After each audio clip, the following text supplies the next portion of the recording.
Yes बेटा, last class में अपन ने 15 यूनिट को कंप्लीट किया था, ठीक है ना।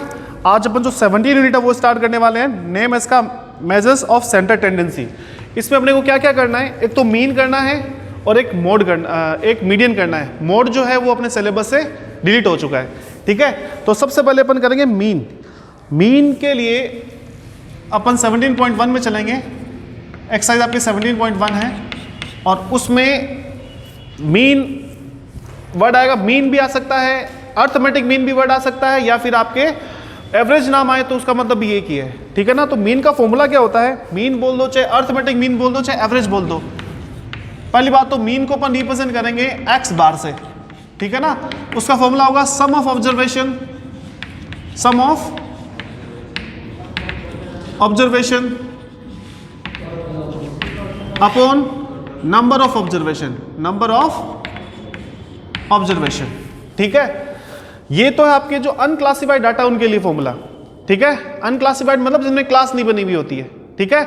जैसे अपना क्वेश्चन नंबर 1 है 17.1 का, उसमें दे रखा है if mark obtain by 10 student of a class in mathematics are. 10 student है जो मैथमेटिक्स में कितने मार्क्स लाते हैं, उनके मार्क्स अपने को दे रखे हैं, ठीक है। वो जो दे रखे हैं हमें उनका क्या फाइंड करना, अर्थमेटिक मीन फाइंड करना, मतलब अपने को मीन ही फाइंड करना है, ठीक है। तो आप चाहो तो गिवन डाटा लिख के आपको जो मार्क्स दे रखे हैं वो लिख सकते हो। उसके बाद में फॉर्मूला लगाओगे मीन, जैसे अपन क्वेश्चन नंबर 1 कर रहे हैं, है ना। मीन का आपने फॉर्मूला लिखा और फॉर्मूला लिखने के बाद में आप लिखोगे मीन मार्क्स, लिख सकते हो यहाँ पे क्या लिखोगे, mean marks is equal to sum of observation. तो ऑब्जर्वेशन आपके पास कितने थे, 10 थे। कौन कौन से थे वो देखिए, मैं बुक में देख के लिख रहा हूँ। तो पहला ऑब्जर्वेशन आपके पास 52, बाद में कितना है 75, बाद में 40, फिर 70, उसके बाद में 43 plus 40 plus 65 plus 35 plus 48 plus 52, ऐसे करके 10 ऑब्जर्वेशन है। ये 10 है ना। तो नंबर ऑफ ऑब्जर्वेशन कितना बताया अभी मैंने, 10। तो डिवाइड बाय आप क्या कर दोगे, 10। बात मारी क्या।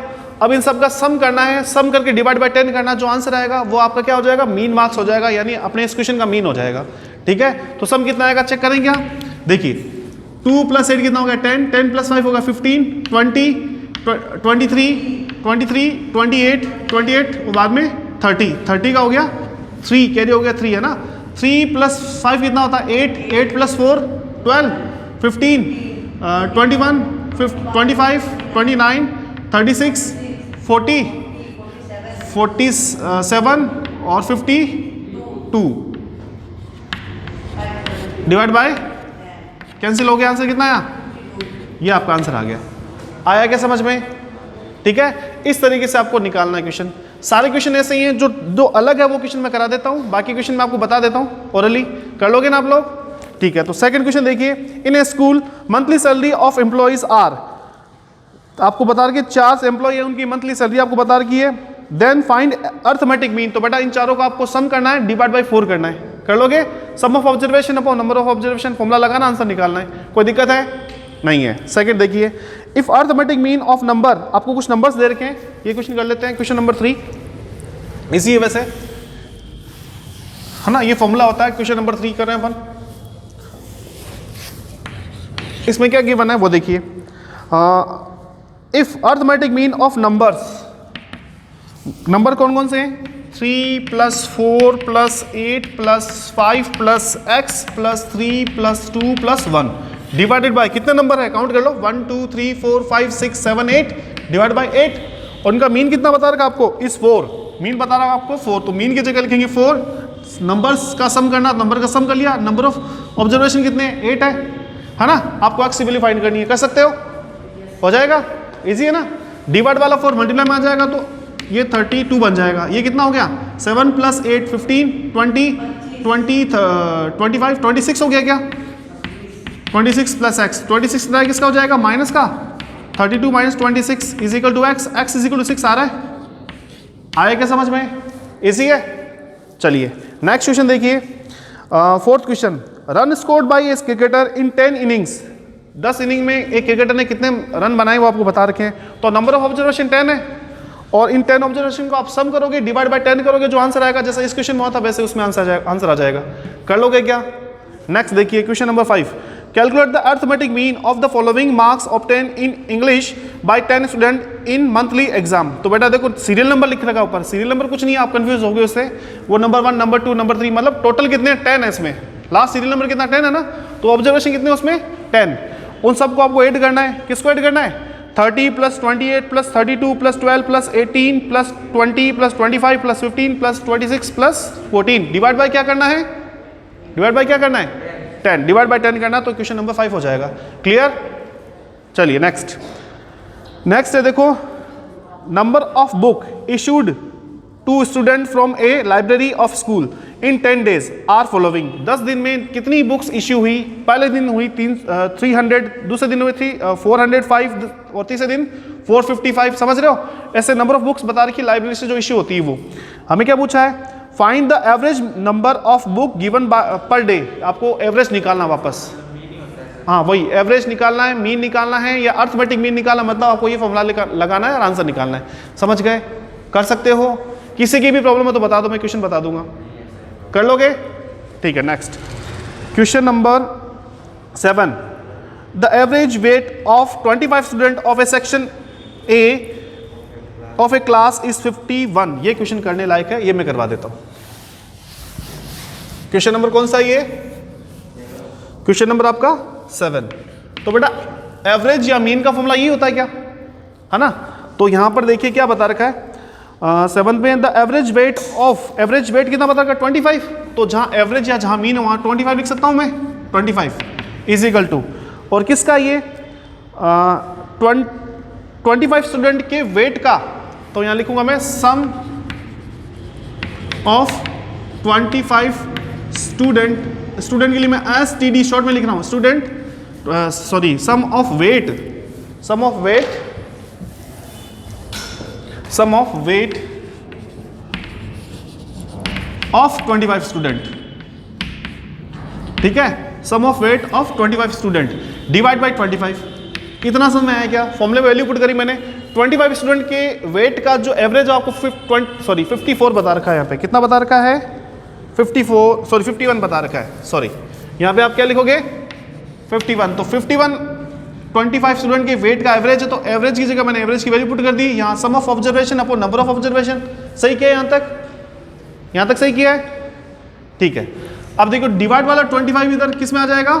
मल्टीप्लाई में। तो 51 × 25 इज इक्वल टू आपके वापस ये लाइन चलेगी, सम of weight of 25 student.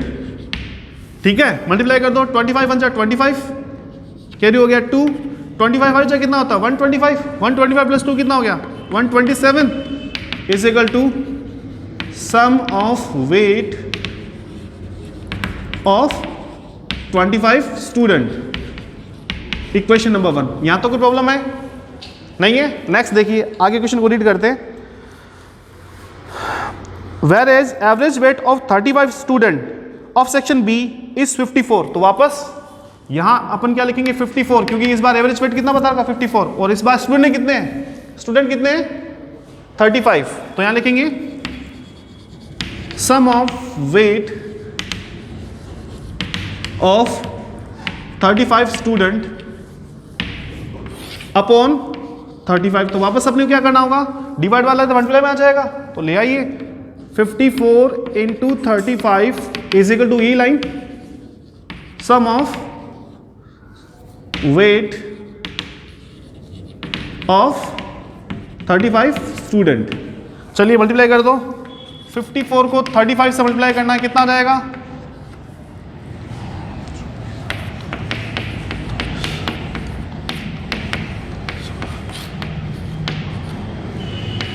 Check करना भाई, सही है क्या?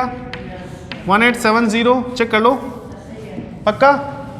ठीक है, यहां पे आ जाएगा sum of weight of 35 student. Equation number हो जाएगी 2 ऑन इक्वेशन 1 + 2, ऑन इक्वेशन 1 + 2। ठीक है, आप लिखोगे यहां पे ऑन इक्वेशन 1 + 2। इक्वेशन 1 + 2 करोगे तो LHS में तो LHS ऐड हो जाएगा, और RHS में RHS ऐड हो जाएगा। तो इधर देखिए RHS में क्या ऐड होगा 1275 प्लस 1870 इज इक्वल टू, यहाँ देखिए sum of weight of 25 student, sum of weight of 35 student. तो 35 प्लस 25 कितना हो गया 60। तो यहाँ पे मैं क्या लिख सकता हूँ लैंग्वेज में, sum of weight of 60 student. Very good. तो यहाँ पे आप क्या लिखोगे, sum of weight of 60 student. ठीक है, इनका सम कितना हो गया, इनका सम हो जाएगा 5 और यहाँ पे 7 7 14 कैरी हो गया 1 और ये आपके 10 11 का 1 कैरी हो गया 1 3 1 4 5 हो गया क्या। ठीक है, तो यहाँ अपन लिखेंगे, यहाँ पे लिखेंगे 3 1 4 5 इज इक्वल टू आपके पास क्या चल रहा है, सम ऑफ वेट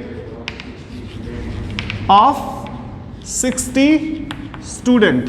बेटा अब आपको क्या करना है, बोथ साइड 60 से डिवाइड करना है, on dividing by 60 both side, दोनों तरफ आपको क्या करना है 60 से डिवाइड करना। सर क्यों कर रहे हो आप 60 से डिवाइड, क्योंकि आपको क्वेश्चन में बोला है कि आपको 60 स्टूडेंट का एवरेज बताना है। उन दोनों 25 का अलग एवरेज बता रखा था और 35 का अलग बता रखा था, अब उन सारे 60 स्टूडेंट का आपको एवरेज वेट बताना है।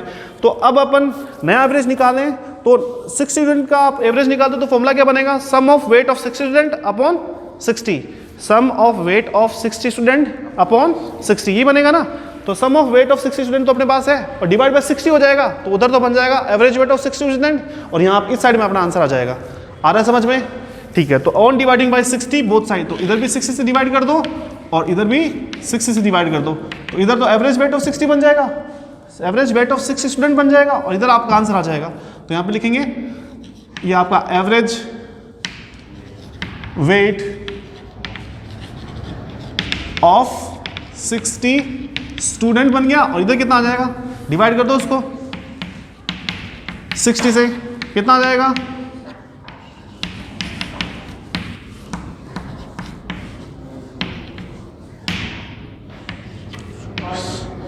तो 54 पॉइंट कुछ आ जाएगा, केजी में आ जाएगा। पास में आ रही है क्या। तो इस तरीके से आपका आंसर आ जाएगा।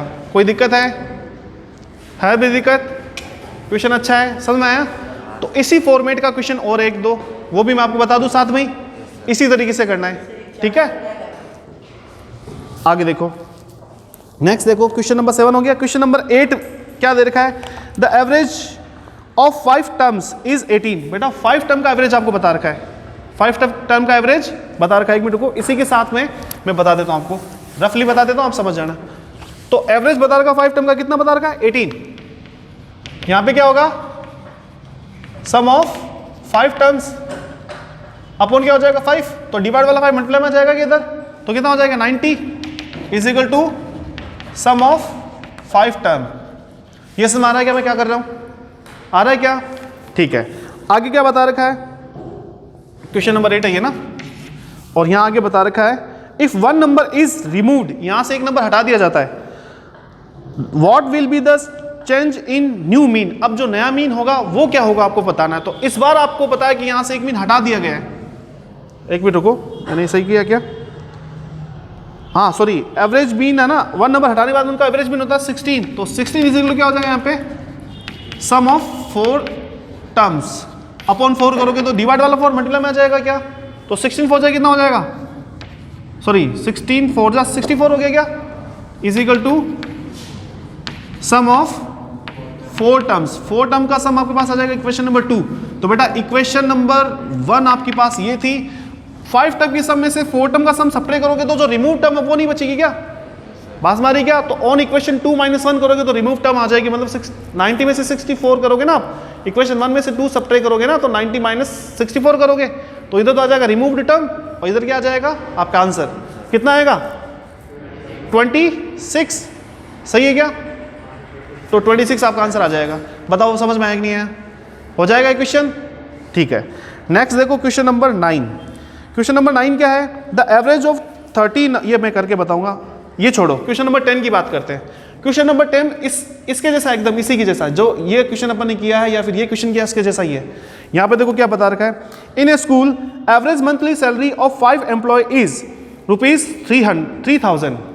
आपको यहाँ पे लिखना है sum of salary of employees. कितने एम्प्लॉइज है यहाँ पे? एम्प्लॉइज बता रहे 5। Sum of salary of 5 employees upon number of employees कितने 5 है क्या? तो डिवाइड बाई 5 करोगे, इज इक्वल टू कितना लिखोगे? 3000 और 3000 रुपये ना, तो 3000 इज इक्वल टू क्या लिखोगे? Sum of salary of 5 employees divide by 5, divide वाला 5 मल्टीप्लाई में आ जाएगा क्या? तो 3000 इंटू 5 कितना हो जाएगा? 15,000। 15,000 इज इक्वल टू क्या आ जाएगा? Sum of salary of 5 employees. समझ गए? अब उसमें से एक एम्प्लॉय वो रिटायर हो जाता है, क्या हो जाता है? रिटायरमेंट के बाद में उन बाकी जो बचे हुए आपके एम्प्लॉय, उनकी सैलरी थोड़ी बढ़ जाती है, वो कितनी हो जाती है? 3,200 रुपीज़। तो अब आप यहाँ पे लिखोगे, है ना, 3,200 रुपीज़ इज इक्वल टू क्या लिखोगे? Sum of salary of 4 employees. Sum of salary of 4 employees is equal to upon 4। Upon वाला 4 इधर मल्टीप्लाई में आ जाएगा, जैसा कि यहाँ पे हो रहा है। डिवाइड वाला 4 मल्टीप्लाई में गया, और डिवाइड वाला ये देखो, ये मल्टीप्लाई में गया, ये मल्टीप्लाई में गया, फिर इक्वेशन 1 में से 2 सब्ट्रैक्ट की ना आपने, वैसे भी वहाँ पे भी आपको इक्वेशन 1 में से 2 को सब्ट्रैक्ट करना है। जो आंसर आएगा वो आएगा जो रिटायर हुआ था उस एम्प्लॉय की सैलरी। समझ में आया क्या? और बेटा सेम क्वेश्चन है, ये वाला क्वेश्चन, ये वाला क्वेश्चन और क्वेश्चन नंबर 10 एक ही फॉर्मेट के क्वेश्चन है, एक जैसा क्वेश्चन है। कर लोगे क्या? हो जाएगा? कोई दिक्कत है किसी के? चले आगे? ठीक है। अब आपका क्वेश्चन नंबर है 9, वो मैं कराऊंगा। इसको नोट वोट करना है क्या, या आगे चले? करना है? कर लो फटाक से। क्वेश्चन नंबर 9, ठीक है। क्वेश्चन नंबर 9 इंपॉर्टेंट क्वेश्चन है। क्या क्वेश्चन नंबर 9 में देखना? क्वेश्चन नंबर 9 में दे रखा है the average of 13 number is 24। वापस वैसा ही क्वेश्चन है, तो अकॉर्डिंग टू क्वेश्चन लिखेंगे। अकॉर्डिंग टू क्वेश्चन 30 नंबर है, उनका एवरेज आपको बता रखा 24 है, तो 24 इज इक्वल टू क्या हो जाएगा? सम एक काम करते हैं, लेट कर लेते हैं। पहला नंबर x1 है, दूसरा x2 है, तीसरा x3 है, ऐसे x4, x5, x6, x7 ऐसे करके लास्ट में प्लस x13, यानी 13 नंबर है ये। इनका sum divide by 13 is equal to इनका एवरेज। बात में आ गई क्या? Sum of observation about number of observation is equal to average या फिर मीन। ये आपको दे रखा है। ये क्वेश्चन नंबर आप 1 लगा के छोड़ दो। यहाँ तो कोई दिक्कत है क्या? नहीं है? ठीक है। अब आगे देखो, क्वेश्चन रीड कर रहा हूं मैं। इसमें दे रखा है if 3 is added to each number, according to question अपन क्या करेंगे? यहां लिख देता हूं न्यू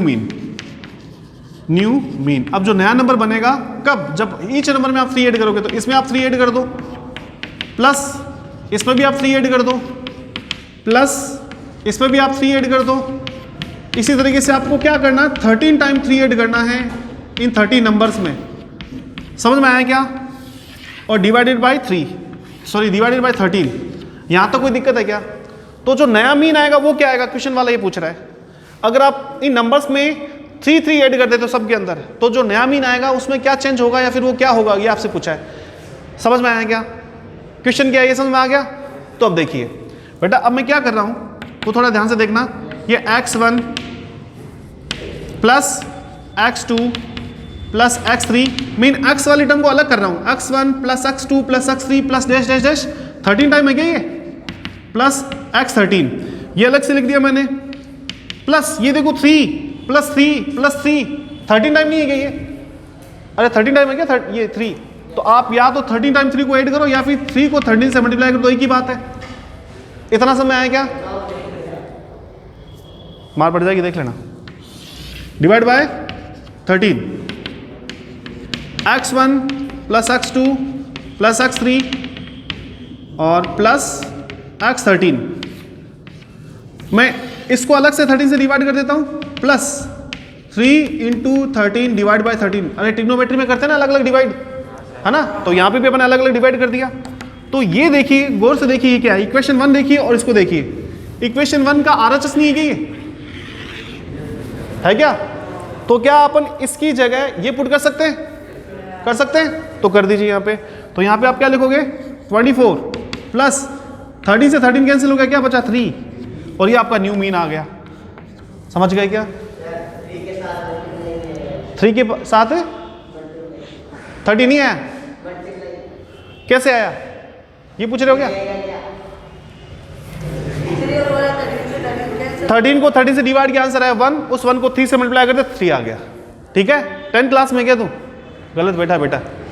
हाँ हो गया, नोट करना है क्या, नहीं करना, चले आगे। हाँ चले आगे फिर, चलो ठीक है। अब अपन करेंगे 17.2 और 17.2 में जाने से पहले मैं आपको बता दूं कि जो मीन होता है वो कितने तरीके से निकलता है, कितने मेथड्स होते हैं निकालने के, वो देखिए। और इनके फॉर्मूले में बता रहा हूं, ध्यान से देखना। मीन जिसको अपन लिखते हैं एक्स बार, ठीक है। इसको निकालने के 3 मेथड होते हैं। फर्स्ट जो मेथड उसका अपन बोलते हैं direct method, direct method, mean by direct method, ठीक है। और इसका फॉर्मूला होता है x bar is equal to sigma f x upon sigma f. Book में यहाँ आई वाई लिख रखा है, जरूरत नहीं है लिखने की, sigma F I x I upon sigma F I, ऐसे लिखना, आई लिखने की जरूरत नहीं है, फॉर्मूला ये होता है अपना, ठीक है। नेक्स्ट सेकंड जो मेथड होता है वो होता है mean by step deviation method, mean by step deviation method. तो x bar is equal to क्या आ जाएगा, A plus sigma F D upon sigma F. और जहां पर डी कैसे निकलता है, डी निकलता है एक्स माइनस ए करने से, ये डी निकालने का फॉर्मूला होता है यहाँ पे, ठीक है। नेक्स्ट अगला जो मेथड है वो आपके स्टेप डेविएशन मेथड, कौन सा है, थर्ड है स्टेप डेविएशन, सॉरी ये एज्यू मेथड था, सॉरी ये एज्यू मेथड था, स्टेप डेविएशन तो वो है, सॉरी ये एज्यू मेथड है।